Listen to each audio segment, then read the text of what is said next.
Xalqimizda qalovini topsang, qor ham yonadi degan ibora bejizga aytilmagan. Kishi izlansa, intilsa, har qanday muammoga ham yechim topa olishi mumkin. Boysun tumanida istiqomat qilayotgan izlanuvchan vohadoshimiz bugungi elektr energiyaga ehtiyoji mavjud bir davrda elektr toki va yoqilg'isiz ishlaydigan suv chiqaradigan mexanik nasosni sinovdan o'tkazdi. Muxbirimiz Dilnoza Mamaraimova ayni jarayondan hikoya qiladi.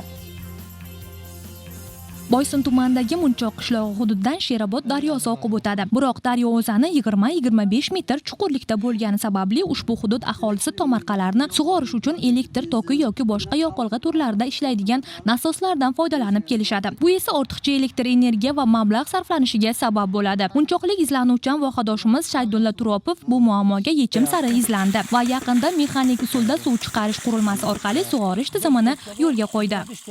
Bu 200 yillar chamasi oldin yasalgan ekan. Angliya, Germaniyada, Rossiyada ixtiro qilingan ekan. Shu takomillashib, keyin texnika rivojlanib, elektr energiya rivojlanib ketgandan keyin bu narsaga ehtiyoj kamayib qolgani uchun shunday holda qolib ketgan ekan. Shu sharoitda o'zimizni moslashtirib ishlash uchun qiziqib, shu tizmalarni izlashtirib, to'klarga yo'ndirib, yasab, sinov tariqasida biz shuni qisqa vaqtda 2 kun ishlatib qo'ydik. Ishlaganiga to'liq biz sharoitda ishlashiga ishonch hosil qildik. Balandligi 15 metr atrofida 50 lik ishlangan, 150 metr ishlangan chiqarildi. Bu mosamadan 2 metr balandlikda suv bo'lib tursa bo'ldi. 1,5 metr, 2 metr balandlikda bosim bilan suv ishlab ketgandan keyin shu mosamaga kelib uriladi. Havo qisilishi natijasida o'zini o'zi ishlatib yotadi. Bu o'rtacha taxminan bizning sharoitimizda 5 yil 10 yil ta'mirsiz kecha-yu kunduz ishlaydi.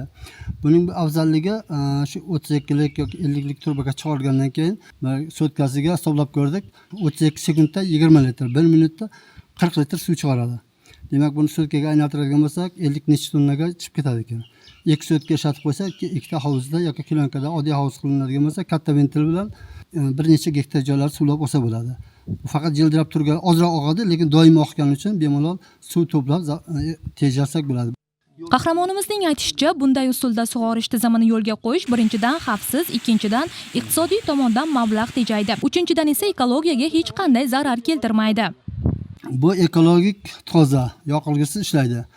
To'ksiz ishlaydi. Yoqilg'i yoqib, atmosferani ifloslantirmaydi. Mablag' tejaladi. Buni chiqarishga mablag' shu to'kurlik ishlari yoki mosamalarni topib qo'yish uchun mablag' bo'ladi. Demak, hozirgi zamonda shu bozordan boshqadan shu Toshkentdan men to'kurlarga yo'ndirib, ishlatib olib kelib, yasab, o'sha yerda yasab tayyorladim. Oddiy material endi bu mehnat kam talab qiladigan uchun oddiy gaz ballonni qo'yganmiz. Bundan kattaroq o'lchamda yasaydigan bo'lsa, katta masofalarga, katta uzoq joylarga yasasa bo'ladi. Endi qishloq sharoitimizda shunga bo'ladi. Demak, shu masofadan bundan kattaroq bo'lsa ham bo'ladi, bundan kichikroqi ham o'rtacha holatda yasab chiqarganmiz. Buni o'zida 4 agat, 3 agat shunday suvni suvlab turadi kecha-yu kunduz. Buni baliq ko'llarga, havuzlarga ham bemalol chiqarib turaversa bo'ladi. Elektr energiyasi uzoq bo'lgan joylarda muammo bo'ladigan joy buni o'rnatib qo'yadigan bo'lsa, bir oqova suv 160 lik turbaga loyiq suv daryoda tekin oqib turgan bo'lsa, endi biz daryolarimizda suv ko'p.